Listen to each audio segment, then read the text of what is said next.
good afternoon, everyone. And firstly, thank you to be here, listen to me. So I'm Bruno. I'm a strategic design lead at BCG Platinion. So it's the digital arm of BCG, and we all now have a nice group of designers in there. And before we start to deep dive into the content, I would like to ask you guys a quick question, just to have a bit of sense of the audience. Do you know what inclusive design is? Just like if you can raise your hand or just let me know what just by raising your hand or answering the chat, so I can have a little bit sense, just a few seconds to see. And yeah, hopefully. Yeah, so I don't know. I don't know. Sorry, not used to hoping as a platform. I use more Zoom, but I guess we have a good mix here.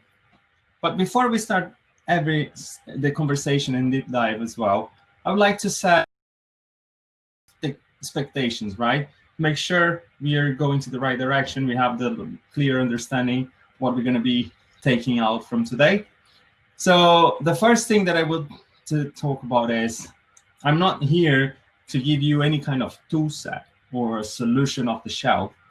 I'm here talking about a mindset, an extra lens that I recommend you to add on top of your projects, regardless of is it engineering, technology, development, or design-oriented project. In all of these situations, you can always add this lens on top.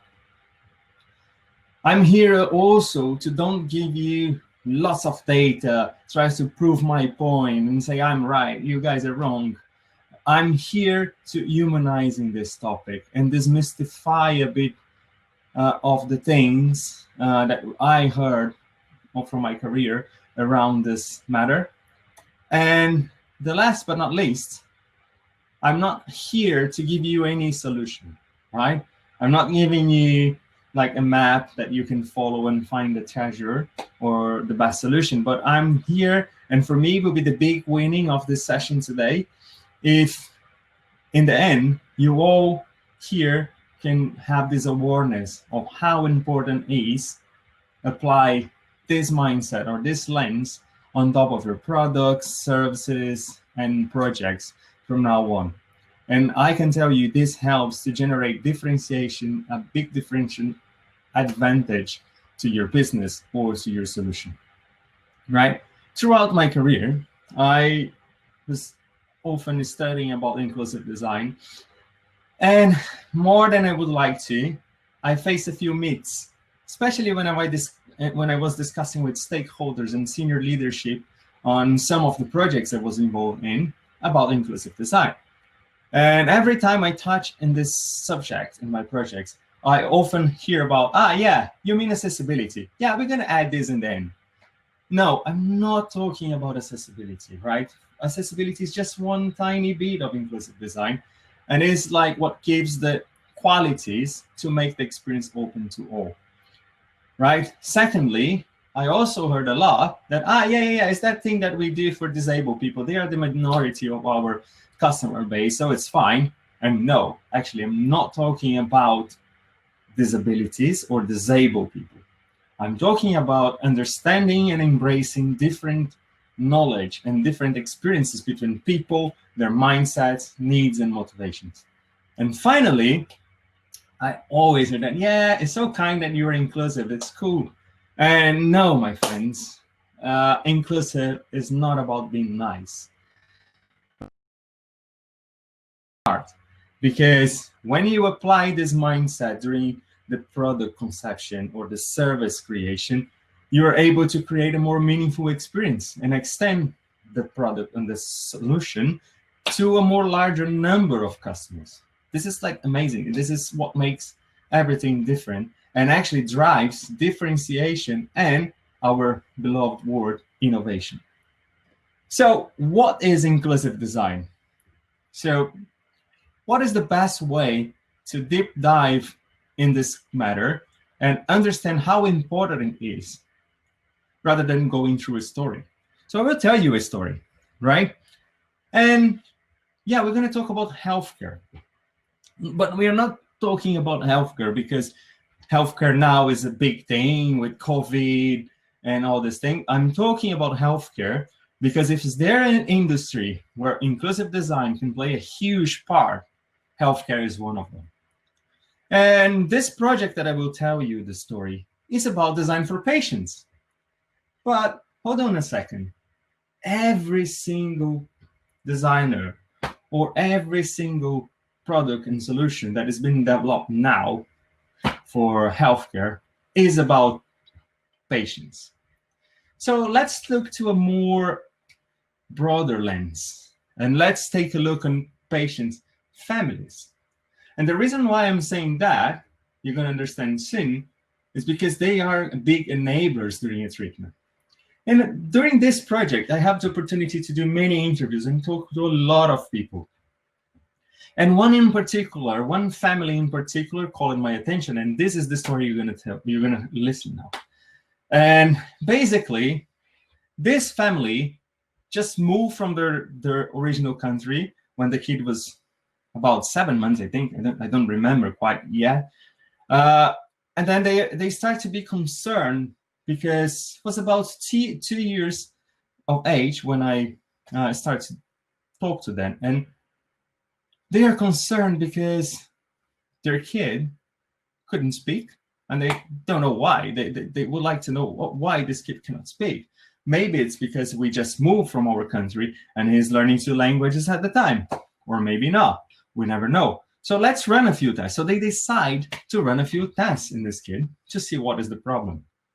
And that, yes, my friend, in that very moment, they just find out the kid was deaf. And in that moment, they jump into a journey, a roller coaster journey, full of fear, anxiety, and the worst, lack of information. Fear, because they fear about, what will be the future may look like for this kid. What now? And so what? For the boy, of course, nothing changed. He was not aware of what is going on. Anxiety, because as parents, they don't know what they're about to face. They will be able to do it and keep stand. They will have the necessary mental health to do so. Or, the worst of it, the lack of information. The problem here is not about the kid, because for the kid, nothing changed. Again, everything remains the same. The kid's still the semi-happy one that, they always had. But the problem here is the lack of information, because they don't know anymore how to establish communication with their own kid. Think how difficult is that? And what they could do was wait for a viability, wait for information, or even worse, wait for a phone call that may never happen. So they only could rely on the healthcare provider, public healthcare provider. It's quite tough, I remember. And let's pause the story for a second and let's go back to design for patient families, right? And when it comes to design for patient families, 3 things are quite important. The first pillar of designing for patient family is give this family a clear understanding of the diagnosis. Don't come with crazy complex words like they come in that stage to that family just to say the kid is deaf, but has a hope, exists a hope, right? And by the way, we're going to give you emotional support, because the lack of the lack of mental health can be the difference between life and death in some cases, or the success or the failure of a treatment. And the third one is the treatment possibilities. Okay, here's the diagnosis. We're going to help you go through this journey because this is where we're going to go. Because they don't have any of that, I remember this family did a massive research and they found out that amazing thing called technology, right? And in that particular case, the technology was a big ally for this family, not just because it helped them to connect with their extended family that was abroad or with different healthcare professionals around the globe, but also will become the big enabler of this kid's future. An enabler that will make a disability becomes a superpower. And I'm talking about what we know as bionic ear or cochlear implant, which is that two little antennas on top of the head of the kid. And with this, it's quite interesting because the kids cannot just listen everything, learn how to listen in a different way, but also they can listen like nuances on the sound because their hearing will never get tired when they age, like us. And also they can stream like music, phone calls, everything through all the processors. Actually, they don't need that fancy, expensive earphones because they already have their own. But I mentioned a superpower. These are cool things. But the real superpower is that kid or that person can choose to be completely deaf when he wants. Imagine you need to focus in some kind of studying, or you want to sleep really well, you just disconnect from the world. It's cool, right? So yeah, let's go back to the story. And 3 years ago, this is where it went, right? Because our research stopped it there. But I know that this project for this family continues, right? And they are really on it, and they are really going to the second phase. I think the kid now have 5-year-old and actually starting to say their first words. Yes, a deaf kid, a deaf person able to speak.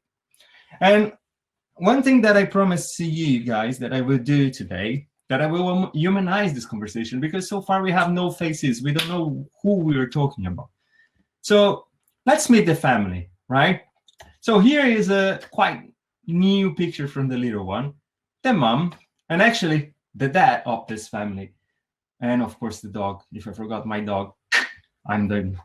So yes, my friends, this is my boy, and he is deaf, right? And I don't know if the video will play, no, some technical issues, but this is the very first moment he listened for the first time, and the moment he starts his rehabilitation. But now, yes, it's quite easy. At this point, you're, okay, you just choose this to tell your story. But, it goes beyond my personal story. If you can do a parallel and imagine yourself in this situation, instead of a kid, can be an elder person, can be your grandparents, can be someone that is trapped in the hospital due to COVID and cannot see their beloved ones, the size of impact, the mental health on this family. So imagine that. Could be someone else's stories, not just mine. I just use mine because it's simpler to explain. And this is what I'm talking about when I mention inclusive design. And it's important to understand that it's not a new thing, right?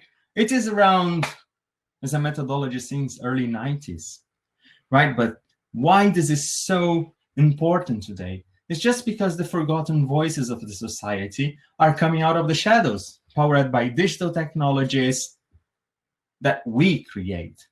And it allows them to participate regardless of this mismatched interaction. Hold on, this is a statement, mismatched interaction. You're gonna know why I'm saying that. But okay, what is that in the end, right? Here we have a nice diagram about all the kinds of universal and inclusive design and so on. And I think it's important to understand that when we design a product and when we design a service, this is our way to boost people's lives and improve society because of 3 simple things. 1, by making it available to use throughout accessibility, by making it easier to use with good usability, and most importantly, expanding the range of users by applying diversity. And when I'm talking about diversity, let me give you a quick example that will show a bit more like how it attaches to business, right? It goes way beyond our biases. And let's be honest, mainly designers and developers, we are quite good and only think inside our own biases. And this can left behind a huge opportunity. Imagine it this, you are creating a new product, a new service, and this is the market out there. You, that designer or that developer, start to think in potential use case or potential opportunities, right? But you only consider people with similar needs. Or let's say, let's use the normal curve. I will think about the normal user because it's the biggest part of the market. Yeah, that white male 35-year-old thing. Yeah, this is what actually you're doing. You're limiting your solution. You're making it accessible only for a part of the people, but not to everyone. So it's important to say that inclusive design is about engaging with people who are completely different than you and stretch your imagination about what is possible. So when I say it's not only for a few, let's take a look in a little bit of numbers as well. I promise I will not give you big numbers, but some numbers are quite important. And here we go. So it's known that 15% of the population will experience disability at some point. It is quite like the US population. And if you narrow it down a bit more, we know that 10% of this group are children, especially that like my kid. So look, it's a huge number. It's 36 million people. And we also know that by 2050, the number of deaf people is expected to rise to 900 million, or 1 in 10 people will be deaf. So imagine if you just focus your solution in this specific market, look the size of this market. It's huge. And remember, inclusive design and disability, what's the relationship between these things? It's quite simple. If you are thinking that disability is only a health condition, mental condition, like, you're actually not right. We spoke a lot of disability in the past minutes, right? But let's shift our understanding about disability now and find out the relationship between disability and inclusive design. So this is what people think when we talk about disability. Yes, it's a personal health condition. No, it's not that. In the context of inclusive design, when we talk about disability, we're talking about mismatch human interaction. Remember I mentioned block this thinking, save this thinking of mismatch? Yes, so every single mismatch interaction between a human to human, human to machine, is a disability that we generate, either because we're not aware of or because we just stopped wrongly, and we need to recognize that mistake. We need to understand that goes like way beyond the way we hold our phones, the colors we can see, and so on, right? Imagine you were introducing a completely new technology into the society. It can have a profound impact on how people behave. I can give you a quick example. I don't know, I think it was about 2 years ago when they launched the Pokemon Go app. And I remember my commute on London, lots of people trapped trying to catch a Pokemon that don't even exist. And most important, it become a kind of affection element that generates a deep dependencies. This is why like Apple, Google, and all other companies are launching this screen time apps and so on, right? Because people are now attached to their mobile phones. And now imagine how important it is to recognize that this human and object relationship is filled with emotion. And when you're rejected by your own device, it can generate a very negative emotion. It's the same when we design an object that rejects a person. It can be a social rejection sometimes and can generate physical pain. So we need to be aware of that, right? Isn't it important to understand that disability also can be classified in 3 different buckets, Again, disability, mismatch interaction, right? We have 3 key bullets, 3 key buckets that we can classify that. And this will impact each one of us here in that room. Imagine, so we have the permanent disability, which is in the case of my kid or a deaf person, will be forever deaf, right? We need to think how we can work around and provide him a way to participate or to use a solution. And don't treat them as an extreme user, because it can be temporary as well. The disability can be temporary. If you are with the inflammation in your ear, you cannot listen for a while. Imagine the size of it. So how many of you guys already have something in the ear that makes things hard to hear for a while? You are partially disabled, temporarily disabled. And finally, you also have the situational disability. In that case, the bartender. Imagine how many of us attend to a pub and trying to talk with the bartender, I want a pint, and they don't get it because the noise is so loud that he can't understand what you're talking about, right? It's important to have in mind that when we design for inclusion, we are designing not just for extreme users, but we are designing for ourselves or our future selves, not just that, right? For all the changes we're going to suffer on our bodies down the line, and is our way to contribute to society. It's designing how the next generation actually will treat and care about us. How do we achieve inclusive design? How we can add that lens on top of our projects and on top of our solutions? It's quite simple. To begin with, it's not an add-on. It's something that you need to think from the beginning. And this will include the thing that it will include you to recognize exclusion. Actually recognize that the product and service you are about to create may or may not create a negative experience.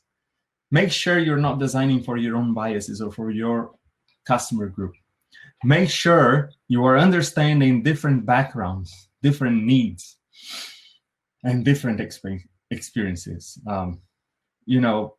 Design, we are quite good on that. So we are sometimes lazy and say, yeah, we did 5. Then we figure out the majority of our market are male 35-year-old. Wow, big surprise. But what are the context of usage of this product? What if our customer is carrying a baby? So we need to think how we can design something that he can use with only one arm. Secondly is, how do we learn from that diversity? What kind of new things we can learn from that exclusion, from that different context of usage? And, we as a human, we have an amazing power to adapt to different situations, but it's important to understand why people need to adapt to our interactions or services instead of us be humble enough to adapt our business models around them. And third is, once you recognize the exclusion, you learn from the diversity, how you can solve this for this specific group, and then extend this to many others. It's quite simple, right? How do you extend? I can give you a quick example. In the past, when you go to Netflix, right, we have something called a closed caption. And when you go to settings, it was like closed caption for hearing impaired. Now, when you go there, you don't have this anymore. You have closed caption inside the subtitles. And actually, most of the time, I watch the movies with closed caption because I have a kid at home, and this kid do a lot of noise. And if I wanted to make sense of the movie I'm watching, I cannot only rely on the listening. As I can say, it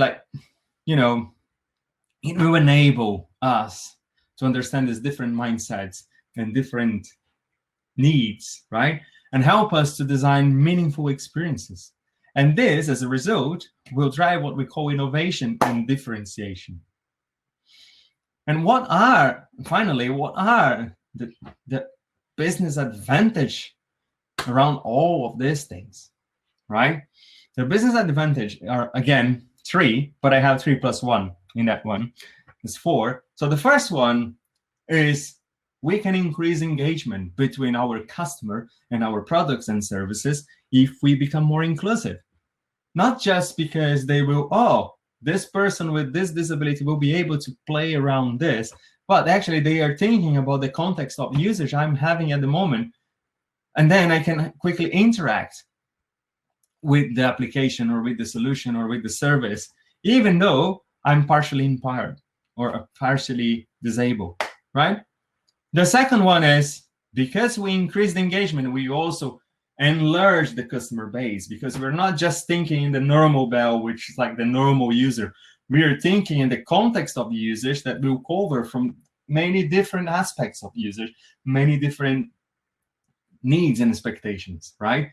And basically, by having this participation of these unique people in our process, we will be able to understand the different contexts.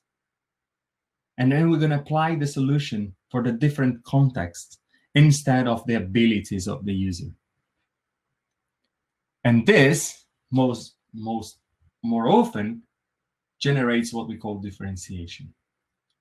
And actually, big leaders and CEOs that I used to interact with when I'm doing the projects, they are quite often surprised on how inclusion fuels innovation.